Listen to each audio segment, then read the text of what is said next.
তিনি করতেন না কেন? একজন মহান সত্তার সন্তুষ্টির জন্যই তিনি সেটা করতেন। তিনি কে? আওয়াজ করে বলুন, তিনি কে? আল্লাহ সুবহানাহু ওয়া তাআলা।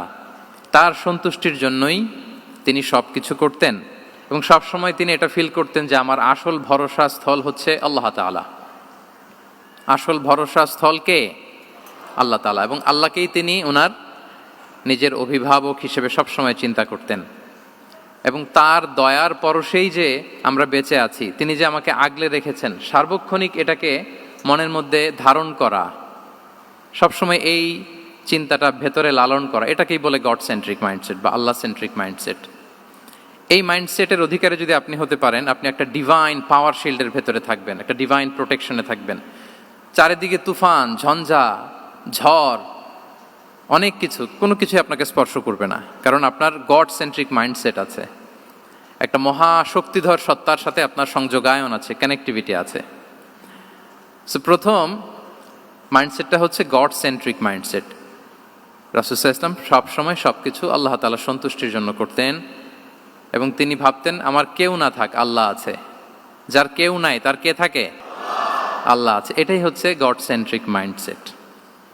আসুন আমরা সিরাতের ভেতরে ঢুকে যাই। যেহেতু আমরা বলেছি থ্রু দ্য লেন্স অফ সিরাতের পরতে পরতে, সুন্নাহর পরতে পরতে আমরা দেখব যে তিনি গড সেন্ট্রিক মাইন্ডসেটের অধিকারী ছিলেন কিনা। আল্লাহর হাবিব সাল্লাল্লাহু আলাইহি ওয়া সাল্লাম একবার একটা যুদ্ধ থেকে ফেরার পথে মরুভূমির মাঝখানে সেনাবাহিনীকে থামিয়ে বিশ্রামের ঘোষণা দিলেন যে তোমরা একটু বিশ্রাম নাও। তো উনি একটা গাছের নিচে বিশ্রামের জন্য গেলেন এবং সেখানে গাছের ডালে ওনার তলোয়ারটা ঝুলিয়ে রাখলেন, ঝুলিয়ে বিশ্রাম নিতে লাগলেন, ঘুমিয়ে পড়লেন। হঠাৎ এক বেদুইন এসে রাসূল সাল্লাল্লাহু আলাইহি ওয়াসাল্লামের এই কোষবদ্ধ তলোয়ারটা কোষমুক্ত করে এরকম হাতে নিল। রাসূল সাল্লাল্লাহু আলাইহি ওয়াসাল্লাম ঘুম থেকে জেগে উঠলেন। এবার বেদুইন বলতে আরম্ভ করলো, মাইয়ামনাউকা মিন্নি, এই মুহাম্মদ তোমাকে এবার কে বাঁচাবে বলো, এই তো আমার হাতে তলোয়ার, কে বাঁচাবে? সাথে সাথেই আল্লাহর হাবিব সাল্লাল্লাহু আলাইহি ওয়া সাল্লাম উনি উত্তরে বললেন আল্লাহ।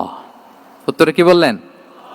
কোনো চিন্তা ভাবনা নাই যে ওরে আঘাত করা যায় কিনা পাল্টা, বা কোনোভাবে ওর কনফিডেন্স ডাউন করা যায় কিনা, এদিক সেদিক কারো সাপোর্ট চাওয়া যায় কিনা, কোনো দিকে না তাকিয়ে কি বললেন? আল্লাহ। সব সময় তিনি আল্লাহ কেন্দ্রিক ছিলেন। এটাকে বলে গড সেন্ট্রিক মাইন্ডসেট। যে কোনো পরিস্থিতিতে তিনি আল্লাহ যে আমার সাথে আছেন এটা কল্পনা করতেন। এবং সুনানে আবু দাউদের একটি বর্ণনা এসেছে, রাসূল সাল্লাল্লাহু আলাইহি ওয়াসাল্লাম কানা নবী সাল্লাল্লাহু আলাইহি ওয়াসাল্লাম ইযা হাযাবাহু আমরুন সাল্লা, তাকে যখন কোনো জিনিস বিচলিত করত তিনি জায়নামাজের মুসল্লায় দাঁড়িয়ে যেতেন, সালাতের জন্য দাঁড়িয়ে যেতেন। বিপদে পড়লেই আল্লাহর কাছে সেটা সঁপে দিতেন, শেয়ার করতেন। আমরা বর্তমানে কোনো বিপদে পড়লেই কি করি? আগে কোথায় শেয়ার করি? ফেসবুকে। আসলে করা উচিত কার সাথে? হ্যাঁ, আমার স্ত্রীর সাথে শেয়ার করার আগেও শেয়ার করব কার সাথে? আমার বন্ধুর সাথে।